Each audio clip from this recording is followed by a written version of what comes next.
Isa laban sa lahat laban sa isa. Yan ang naranasan ng isang biktima ng kuyugin siya ng isang pamilya sa Iloilo noong 2022. Magkamag-anak na palo ng tubo at suntok sa ulo ang nagdulot daw sa pagkasawi ng biktima. Pero matapos masampangan ang kaso, biglang nowhere to be found na ang mga suspect. Naku, patay na! Ayon sa kwento ng pinsan ng biktima na si Lynn, March 31, 2022 nang makaengkwentro ng biktimang itatago namin sa pangalang Louie, ang bayaw ni Nanay Pideng sa kanilang bahay sa Iloilo. Pero nang uminit ang usapan ng dalawa, kaagad na lumabas si Nanay Pideng sa eksena. Ang pinagugatan dyan is naunang ginulpi yung tiyuhin ng mga suspect at bayaw ni yun ang sumbong. Base na rin sa salaysay nila, parang yun ang pinagugatan ng away na yon. Oo, alam namin na umiinom siya. Siyempre, normal lang dito sa mga probinsya na mag-inom. Kahit mapalainom na yan. Pero makapamilya. Agad namang ikinuwento ni Nanay Pideng sa kanyang mga anak ang nangyari. Kaya ang mga anak at apo nito hindi nagpatinag. June 1, 2022, 3 buwan matapos ang unang engkwentro, lumusob daw sa bahay ni Louie si Nanay Pideng kasama ang 3 anak at pamangkin niya. Ilang time na yon ng gabi, nakita lang namin doon sa harap na may dumating na mga tricycle. Yung pinsan namin, nakaupo dyan. Bigla silang dumating yung mga tao na yan na di namin alam. Hindi naman kami nagduda o ano sa kanila. Ilang minuto pa lumipas at dito na nangyari ang pagkuyog hindi umano ng pamilya sa biktima. Mga tama sa ulo at katawan ang natamo ni Louie. Nakita namin yung pinsan namin dyan sa harap ng bakod namin na sinasaktan na nila, binubugbog na nila. Batay sa impormasyong ibinahagi ng Iloilo Provincial Police, lumalabas na nakapagpablatter pa ang biktima bago isagawa ng mga suspect ang krimen. Nakasaad din sa blatter na pagkatapos makatanggap ng pagbabanta ang mga biktima, namataan na ang mga suspect patungo sa crime scene. Bit-bit ang iba't ibang klase ng murder weapon, tubong gawa sa bakal, PVC pipe at batuta. Ba't hindi kayo naawa sa kanya? Lumabas kami, tapos panay pa rin yung suntok nila. Panay pa rin bugbog nila sa pinsa namin. Nagkaroon na raw ng kasunduan ng araw ding iyon sa pagitan ni Louie at ng pamilya ni Pideng. Pero June 9, 2022, hinimatay sa bahay si Louie at tuluyan ang binawian ng buhay. Noong June 8, nagreklamo na daw po si yung biktima natin na medyo masama pa rin po yung yung pakiramdam niya.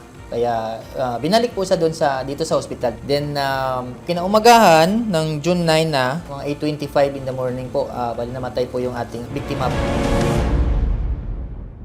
Ayon sa death certificate ni Louie, cardiorespiratory arrest secondary to traumatic brain injury ang sanhi ng kanyang pagkamatay.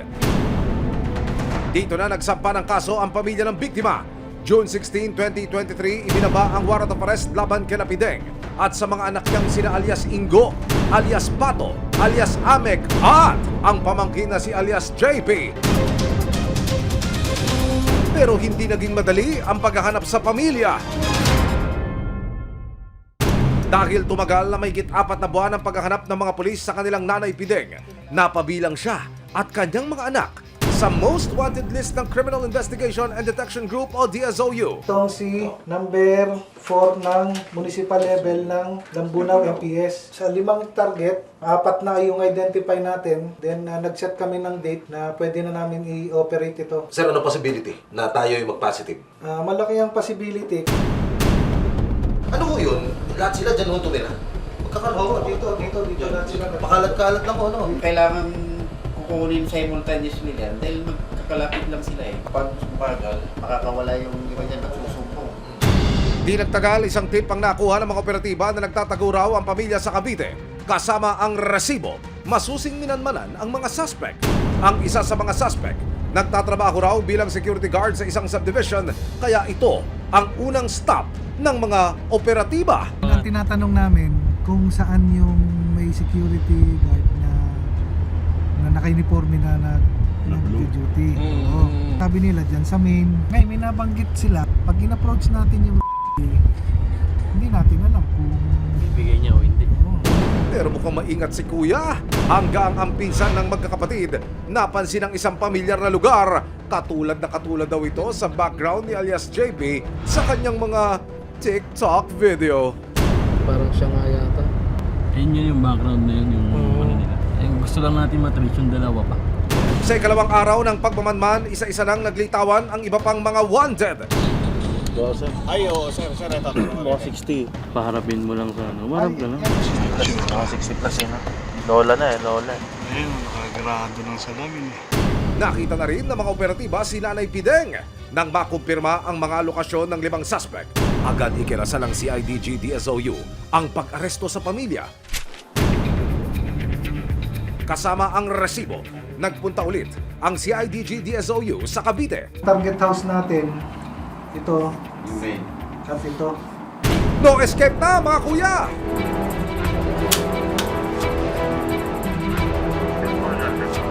Isa sa mga unang tinrabaho ng mga operatiba ng Detection and Special Operations Unit ay yung security guard na suspect. Nang kanilang makahon na ito na ang kanilang hinahanap, narito po ang sumunod na mga tagpo.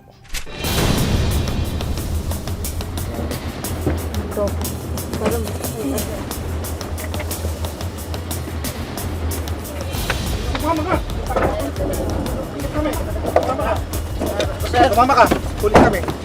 May warrant ka, may warrant ka. Huwag kang ano, nasan yung ano, nasan yung mga kasama? Makipagtulungan ka na ha. Alam na namin na nandyan. Alam niyo yung kaso niyo, di ba? Opo, sir. Oo. Ilang minuto pa at nakita na rin ang pinsan nilang si JP. Yan na yan, JP. Ito. Sakay, sakay, sakay, sakay. Baba! Sakay, sakay, sakay, sakay. Putas. Pagtulungan kayo ha. Alam niyo yung kaso niyo. Mabilisan ang pag-aresto, ilalaglag na kaya nila ang kanilang Nanay Pideng? 2 down, 3 more to go. Sa bahay naman natunto ng 2 pang suspect na sina alias Ingo at si Nanay Pideng. May binaba na warrant of arrest sa inyo galing sa RTC Branch 76 ng Haniway, Iloilo sa kasong murder. Ang say ng mga suspect, nagkaroon na raw sila ng kasunduan sa pamilya ng nasabing biktima na si Louie. Sa ano, buhay pa siya. Sabi niya na okay niya eh. Tapos pitadosa tapos na. Gate naman ng mga anak ni Nanay Pideng, pinagtanggulang daw nila ang kanilang magulang. Sinundo namin yung mama ko, pagbaba ng motor, may kutsilyo siya eh. Pinalo ko siya ng puno. Nakaharap sa kasong murder ang pamilya. Kung mapatunayang may sala, nakaharap sila sa 20 hanggang 40 taon na pagkakakulong. May pumasok po na na elemento ng crime of murder. Isa na dito yung yung tinatawag natin na evident premeditation o pinagplanuhan para bugbugin, tsaka yung pagtulong-tulungan nila na gawin yun. Yun po nawalan siya ng kakayahang depensahan yung sarili niya dahil pinagtulungan siya. Para sa pamilya ng biktima, dito na sana magtapos ang gulo ng 2 panig. Samantala, patuloy pa rin ang paghahanap ng mga otoridad sa isa pang suspect na si alias Ameng. Sa ating kababayan, kung alam nila kung saan nagtatago itong isa pang suspect, pumunta lang po dito sa opisina natin, dito sa Detection and Special Operations Unit para ating mabigyan ng hustisya ang ating mga biktima.